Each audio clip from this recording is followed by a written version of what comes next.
오늘은 12월 1일 골로새서 1장 1절부터 8절까지입니다. 1절과 2절 한번 읽어보겠습니다. 하나님의 뜻으로 말미암아 그리스도 예수의 사도된 바울과 형제 디모데는 골로새에 있는 성도들 곧 그리스도 안에서 신실한 형제들에게 편지하노니 우리 아버지 하나님으로부터 은혜와 평강이 너에게 있을지어다. 바울은 디모데와 함께 사역을 하면서 골로새에 있는 골로새 성도들에게 편지를 합니다. 그런데 2절 말씀을 보면 그 골로새 형제들을 어떻게 이야기하고 있느냐면 골로새에 있는 성도들 이렇게 표현해요. 그리고 그리스도 안에서 신실한 형제들에게 편지한다 이렇게 표현하고 있어요. 그리스도 안에서 있는 신실한 형제들. 그런데 그 앞에 뭐라고 말했습니까? 골로새에 있는 성도들 이렇게 표현하죠. 그러니까 바울은 이 말씀을 통해서 성도들의 조건을 얘기하고 있는 거예요. 성도는 누가 성도냐? 하나님의 성도는 두 가지 조건이 있는데 첫 번째, 그리스도 안에서 있어야 된다는 거예요. 그리스도 안에서 있는 자가 성도다라는 것이죠. 또 하나, 그리스도 안에서 신실한 형제들에게 편지한다. 그리스도 안에 있으면 우리가 혈육관계는 아닐지라도 그리스도 안에 있는 모든 사람들은 다 누구다? 형제다. 형제 자매라고 일컫고 있는 거죠. 즉 예수님 안에서 우리는 가족이다라고 말하고 있는 거예요. 그러니까 성도는 우리의 모든 사람들을 하나님의 가족으로 대할 수 있어야 돼요. 서로의 형제를 대하며 자매를 대하는 것처럼 그렇게 사랑으로 용납하며 참아주며 용서하며 살아야 된다는 거예요. 여러분 아름다운 가정들을 보십시오. 좋은 가정들을 보세요. 가정들마다 인격적인 문제 때문에 부딪힐 수도 있는 거거든요. 부모와 자녀 가운데도 사상이 안 맞아서 생각이 안 맞아서 다툴 수도 있는 거예요. 그런데 어떻게 합니까? 서로 조심하죠. 부모는 자녀들이 좀 싫어하는 것 같으니까 좀 참아주고 용납해주며 자녀들도 엄마 아빠가 조금 속상해하는 것 같으니까 말을 좀 참아주고 이렇게 되면서 가정이 융화되어지고 연합되어지며 하나가 되어지는 거 아니겠습니까? 그런 거라는 거예요. 형제 안에 하나님 안에서 예수 그리스도 안에서 성도된 우리들은 서로 형제고 자매이기 때문에 서로 용납하고 용서하고 참아주며 그렇게 서로 연합되어지는 과정 그리고 서로 사랑해주는 그런 과정을 겪으면서 우리가 하나가 되어야 된다라는 뜻으로 얘기하고 있는 것이죠. 우리는요 하나님 안에 있는 성도들입니다.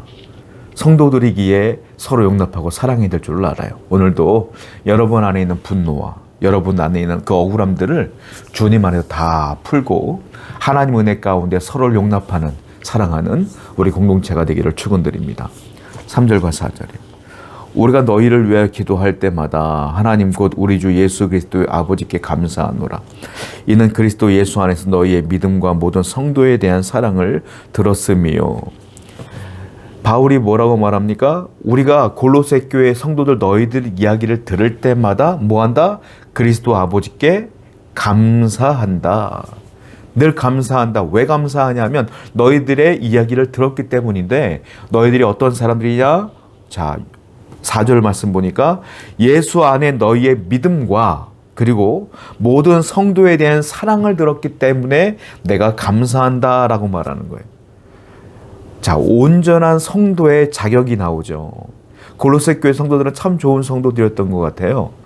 자, 근데 어떤 것 때문에 바울이 만족하며 감사하냐면 너희의 믿음이 참 좋아서 감사한다. 또 하나, 너희들의 성제에 대한 사랑이 참 놀라워서 감사한다라는 거예요. 믿음과 사랑. 믿음은 하나님을 향한 것이 믿음이에요. 하나님께 신실하기 때문에 감사하고 사랑은 형제들에게 대하는 태도입니다. 그러니까 이 골로새 교회는 하나님을 향한 믿음도 뜨거울 뿐 아니라 서로를 사랑하며 격려하며 아끼는 공동체였기 때문에 이 사도 바울은 감사한 거예요. 이것이야말로 이상적인 교회고 이것이야말로 하나님께서 원하시는 공동체의 모습이었기 때문에 사도 바울은 감사했다라고 표현하고 있는 것입니다. 여러분 신앙은 뭘까요? 신앙은요 관계 문제가 해결되어지는 과정이 신앙인 거예요. 첫 번째, 하나님과의 관계가 회복되어지는 과정, 그게 신앙인 거예요. 또 하나, 형제자매, 이웃과의 관계가 회복되어지는 것, 그것이 신앙이라는 거예요. 예수님께서 뭐라고 말했어요? 하나님을 사랑하라, 이웃을 사랑하라. 똑같은 말씀인 거예요. 우리는 관계 회복을 잘하는 자가 신앙이 좋은 거예요. 하나님과의 관계 회복이 잘 되는 것이 무엇입니까? 그게 믿음이죠. 그리고 우리 공동체 안에 관계 회복이 돼야 되는 것은 사랑이고 용서인 것이죠. 그 이 모든 것들을 사도 바울은 신앙이라고 표현하고 있는 것입니다. 우리도 이와 같이 사도 바울이 감사했듯이 우리 공동체가 여러분 한 분 한 분이 이와 같이 믿음과 사랑에 충만한 성도가 되기를 축원드립니다. 그래야 할 때 하나님의 은혜가 있는 것이죠. 5절 말씀 보겠습니다. 너희를 위하여 하늘에 쌓아둔 소망으로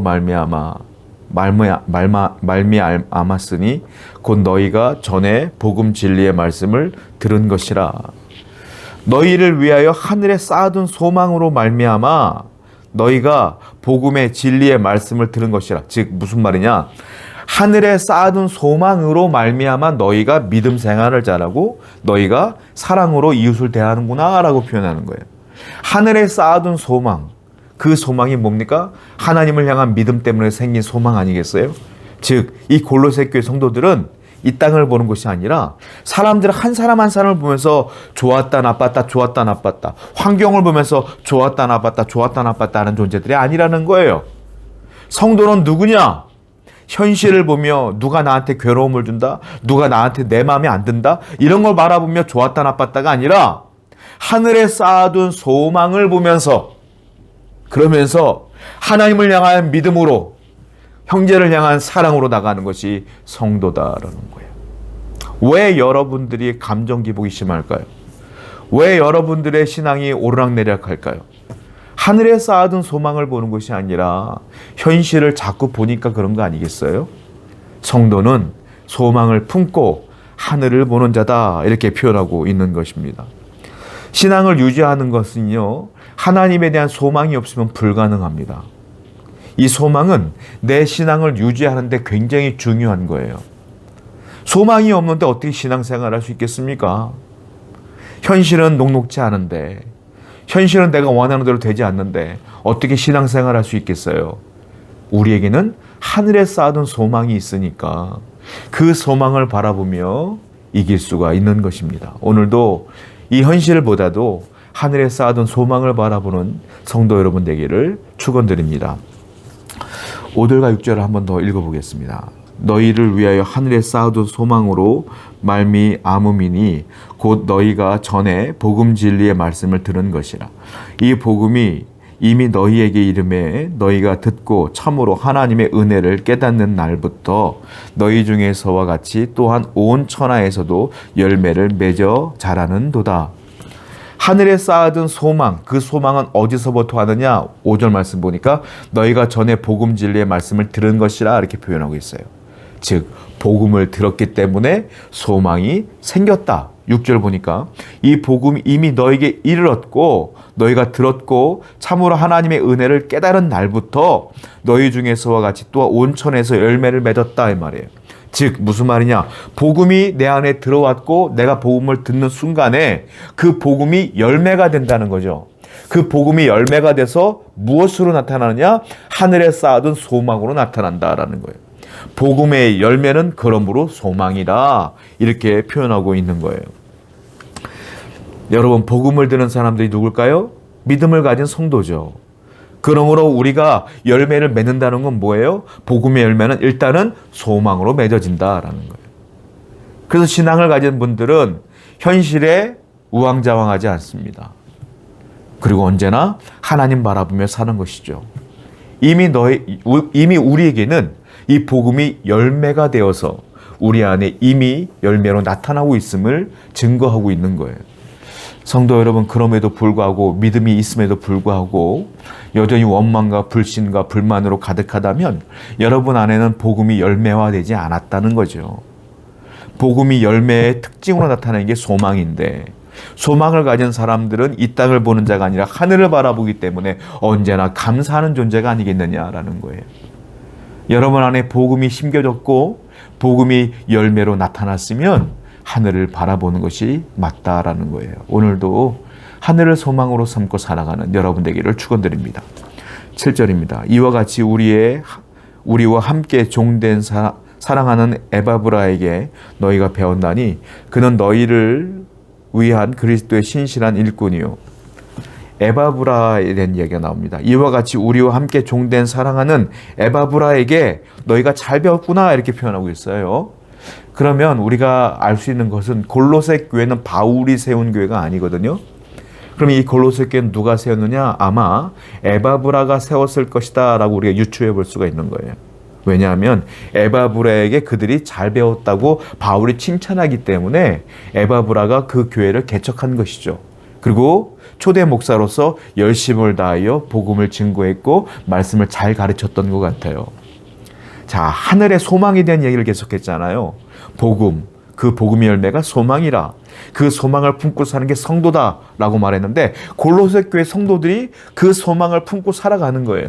그래서 하나님을 향한 믿음과 그리고 형제를 향한 사랑이 아주 잘 조화된 교회가 이 골로새 교회인데 에바브라가 잘 가르쳤다는 건 무슨 말이냐면 이 복음을 잘 가르쳤다는 거죠.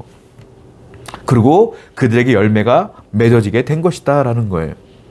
하나님의 복음은, 하나님의 소망은 자, 누구를 통해서 일하냐면 하나님은 사람을 통하여 일한다. 그 하나님의 복음이 사람들에게 들어갔고 그 사람들 중에 한 사람이었던 에바브라가 성도들을 모아놓고 또 잘 가르친 거예요. 그랬더니 에바브라에게 있는 소망이 그들에게도 흘러간 것이죠. 즉, 이 에바브라가 하나님의 복음의 통로 역할을, 소망의 통로 역할을 너무너무 잘 감당했기에 성도들이 교회가 온전해진 것이다 라는 거예요. 성도 여러분, 그렇습니다. 하나님의 복음은 사람을 통하여 흘러가게 돼 있어요. 마찬가지예요. 우리는 그러므로 복음의 통로가 되어지며 소망의 통로가 되어져야 된다라는 거예요. 신앙의 좋고 나쁨이 뭘까요? 여러 가지가 있겠지만 그 중에 하나가 무엇이냐면 하나님을 신실하게 사랑하고 이웃을 정말로 사랑하고 그리고 소망을 품고 사는 사람들이 신앙이 좋은 거예요. 신앙이 나쁘다는 건 뭘까요? 하나님을 믿는다고 말하면서 형제들에게 근심거리가 된다면 그 사람은 믿음이 좋다고 볼 수가 없는 것이다. 왜? 형제를 사랑한다는 건 내가 그 사람을 사랑하면 그 사람도 나를 좋아하게 돼 있어요. 그런데 형제에게 근심이 된다는 건 내가 저 사람을 싫어하면 사람은 예민한 존재이기 때문에 그 싫어하는 그 사람도 나를 싫어하게 돼 있어. 그러면 모든 공동체가 이 싫어하는 이 사람 때문에 근심이 되지 않겠어요? 그 사람은 신앙이 좋다고 말할 수가 없는 것이다 라고 말하는 거예요. 우리는 통로예요. 하나님의 복음이 들어왔으면 열매가 맺어져야지. 그 열매는 소망이요, 하나님을 향한 믿음이요, 또한 이웃을 향한 사랑이라는 거예요. 오늘도 하나님의 귀한 통로가 되어 열매 맺는 여러분 되기를 축원드립니다. 기도합시다.